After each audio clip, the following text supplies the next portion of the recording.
तो पूर्णिया से फिर से 7 फर्जी शिक्षकों को निकाला गया है और साथ ही बेरुराज में फर्जी शिक्षक ऐसे थे जिनको अरेस्ट कर लिया गया। यानी कि पूर्णिया से 7 शिक्षक और बेरुराज एक जगह है, बिहार का ही है, वहां से एक शिक्षक को गिरफ्तार किया गया है। क्यों मालूम है? क्योंकि वो अदर स्टेट के थे और बिहार का डोमिसाइल बनाकर और बिहार का रिजर्वेशन लेकर नौकरी कर रहे थे। खैर चलिए, हम इस मुद्दा के ऊपर इस वीडियो में बात करने नहीं आए हैं, हम केवल आपको थोड़ा सा जानकारी इस वीडियो में दे दिए हैं।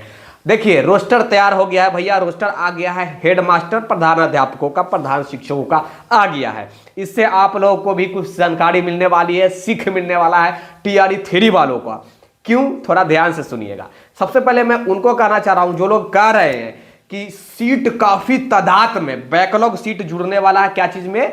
तो टीआरई 3 के जो रोस्टर आ रहा है उसमें बैकलॉग सीट जुड़ रहा है। जो नया जो रोस्टर तैयार किया जा रहा है, आरक्षण 65% और 50% मुद्दा को रखते हुए उसी कैटेगरी के हिसाब से जो रोस्टर बनाया जाएगा उसमें जो है फायदा होगा टीआरई 3 वालों कैंडिडेट को।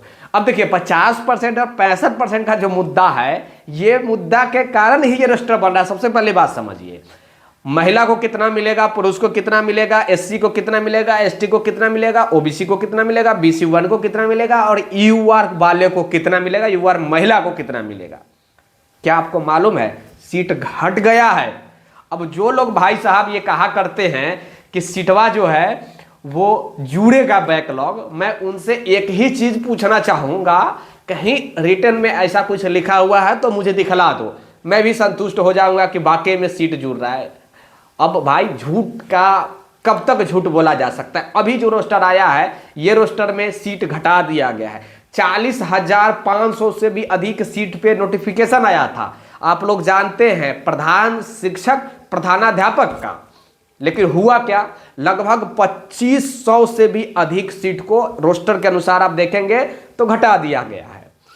अब आपके मन में एक प्रश्न होगा कि सर, आप तो बात कर रहे हैं प्रधान शिक्षक प्रधानाध्यापकों का, तो आप टीआरई 3 को कैसे जोड़ रहे हैं? भाई साहब, मैं ये तो नहीं कह रहा हूं कि सीट घटेगा ही, मैं ये भी नहीं कह रहा हूं कि सीट बढ़ेगा ही, जब तक रोस्टर जो है ऑफिशियली अनाउंसमेंट पब्लिक नहीं किया जाता है, इस पे टिप्पणी करना ही बेवकूफाना होगा। अगर कोई कह रहा है अपने आप को 30 मार खान की, हमारा पहुंच सचिवालय में है, हमारा पहुंच मुख्यमंत्री के पास है, और बता रहा है भाई, तो वो भी झूठ बोल रहा है।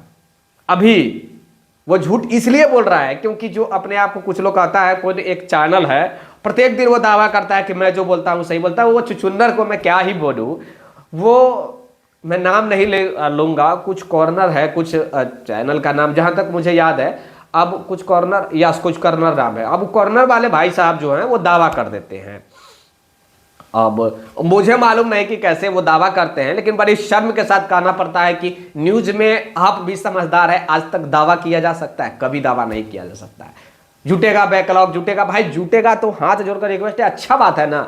लेकिन अभी आपको एक एग्जाम्पल मिला है, ये जो फाइनल जो अभी ऑफिशियली जो जारी किया गया, ये आपको एक एग्जाम्पल मिला है। ये एग्जाम्पल से आपको एक ही चीज ना समझ में आ रहा है कि भाई, रोस्टर में तो सीट घट गया है। यहाँ लोग बड़ा बड़ा डेंग हाका करता है कि बढ़ेगा बढ़ेगा, लेकिन यहाँ घट गया है। खैर चलिए, मैं हंस नहीं रहा हूं, मैं उस व्यक्ति के ऊपर हंस रहा हूं, और ये दुर्भाग्य है कि सीट घट रहा है। नोटिफिकेशन कुछ और सीट पे आ रहा है, आवेदन लोग कुछ और सीट पे करेंगे, एग्जाम कुछ और सीट पे देंगे, और बाद में सीट घटेगा। तो ये दुर्भाग्य नहीं है तो और क्या है? यहां तक कि बीपीएससी 70वीं में भी जानकारी मिली है कि सीट घटने वाला है। यार, ये क्या हो रहा है? कभी आवेदन करवा लिया जाता है, एग्जाम ले लिया जाता है, सब कुछ हो जाता है, रिजल्ट के वक्त कहा जाता है कि सीट घट गया है। तो ये बेवकूफ बनाने वाली बात नहीं होती है युवाओं के साथ। मान लीजिए कि 5 सीट पे 50,000 लोग आवेदन करता है, ठीक, और बाद में जब 50,000 लोग एग्जाम देते हैं तो कहा जाता है कि हम घटा देंगे। ये कोई मतलब की बात तो नहीं हुआ। अगर बढ़ा दिया जाए तो युवाओं के, जो स्टूडेंटों के फेवर में काम हुआ कि चलिए कम से कम ज्यादा स्टूडेंट वहां पे नौकरी करेंगे। लेकिन घटा दिया जाता है तो फिर ये एक सीट पे ज्यादा लोगों का फाइटिंग होने लगता है, ज्यादा लोगों की जो भी है क्राउड बढ़ जाता है, तो इससे स्टूडेंटों की हानि होगा। तो मेरा कहने का मतलब ये है कि ये सब कुछ आ गया है रोस्टर, एक रोस्टर से आपको थोड़ा देखने को मिल गया होगा। और मैं उम्मीद करता हूं कि बीपीएससी या फिर एजुकेशन डिपार्टमेंट, मैं एजुकेशन डिपार्टमेंट की बात करूंगा, बीपीएससी के यहाँ कोई भूमिका ही नहीं है, तो एजुकेशन डिपार्टमेंट सीट अगर बढ़ा दे तो और बेटर है। सोने पे सुहागा वाली बात हो जाएगी अगर सीट बढ़ जा रहा है तो। लेकिन इस पे टिप्पणी करना गलत होगा कि भाई बढ़ रहा ही है, ये भी टिप्पणी करना गलत होगा।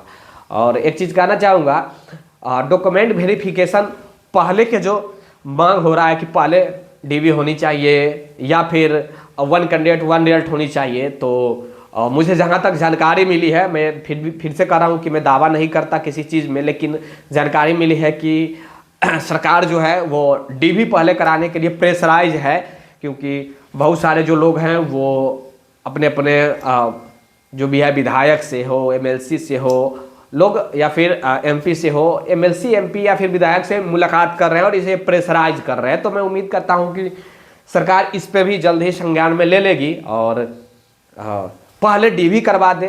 अगर 1 कैंडिडेट 1 रिजल्ट नहीं दे पाती है तो पहले डीवी करवा दे तो ज़्यादा बेटर रहेगा। योग्य और जो जेन्यून होंगे वो उनको नौकरी मिल पाएगी। और जिस प्रकार अभी टियर 1 2 में जिसको नौकरी, जो जानता भी नहीं है कुछ भी, उसको नौकरी दे दिया गया। क्यों? क्योंकि मालूम है कि गलत डॉक्यूमेंट लाकर वो लोग घुस गया। जैसे कि अभी हम वीडियो के स्टार्ट में बताएं कि फर्जी लोग घुस चुका है, गलत डोमिसाइल, रिजर्वेशन का लाभ लेके। कल पटना उच्च न्यायालय में कुछ महिला और पुरुष हमारे साथ मुलाकात की है, दूसरे स्टेट से वो आई हुई थी, उनको भी नौकरी से निकाल दिया गया था। अब क्यों निकाल दिया गया था मालूम है? क्योंकि वो 60% से कम सीट में मार्क्स था और इसीलिए उनको निकाला गया था। तो इस प्रकार की सिचुएशन आने वाले समय में न बने, इसीलिए उनको पहले डीवी करनी चाहिए। और पहले डीवी करने से बिहार के तमाम गरीब बच्चों के हित में ही काम होगा। और इसके लेकर मैं पिछले दिनों गया था, सूचना प्रौद्योगिकी मंत्री या फिर ये कह सकते हैं कि इंफॉर्मेशन टेक्नोलॉजी, यानी कि वही इंफॉर्मेशन टेक्नोलॉजी हुआ, या फिर आपदा प्रबंधन मंत्री का है, या फिर SC ST मिनिस्टर का है। ये तीनों मिनिस्ट्री एक ही लोग के पास है, संतोष कुमार सुमन जी के पास है। तो मैं वहाँ भी बात थोड़ा ये सब रखने का प्रयास किया था कि सर इस पे विशेष ध्यान दिया जाए। साथ ही आपका पंचायती राज विभाग के मंत्री जी से जब हम मुलाकात किए थे, आप लोग इंटरव्यू भी देखे होंगे, तो वहाँ भी हम, जहाँ मैं पहुँचता हूँ ये बात जरूर रखता हूँ, वहाँ भी हमने प्रयास किया था कि सर आपसे हाथ जोड़कर रिक्वेस्ट हुआ कि जो ये एजुकेशन डिपार्टमेंट में जो लेटेस्ट रिक्वायरमेंट जो आई है, इसमें बड़े पैमाने पर टियर 1 2 में स्कैम टाइप के कुछ हुआ था।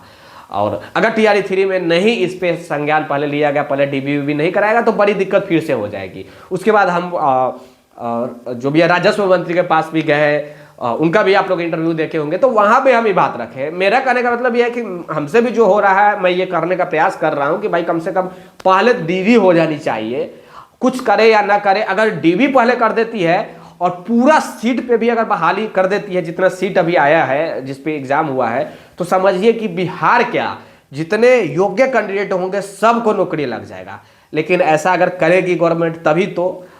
लेकिन गलत फहमी में मत रहिएगा कि भाई 37,000 बैकलॉग सीट जुड़ रहा है, 20,000 जुड़ रहा है, ऐसा कुछ बात नहीं है। आपको ये एक एग्जाम्पल मिल गया है प्रधान शिक्षक प्रधानाध्यापकों का जो अभी रोस्टर क्लियर हुआ है, इससे ये सीख मिल रहा है कि सीट और घटा दिया गया भैया। 2500 से भी अधिक जो है वो सीट आपका भाई साहब घट गया है। चलिए अपना प्रतिक्रिया जरूर दीजिएगा, वीडियो को लाइक जरूर कर दीजिएगा, शेयर कर दीजिएगा और अपने दोस्तों के यहाँ भी शेयर कर दीजिएगा, लाइक कर दीजिएगा, सब्सक्राइब जरूर कर लीजिएगा भाई साहब, ताकि जो वीडियो बने उसका नोटिफिकेशन आपके पास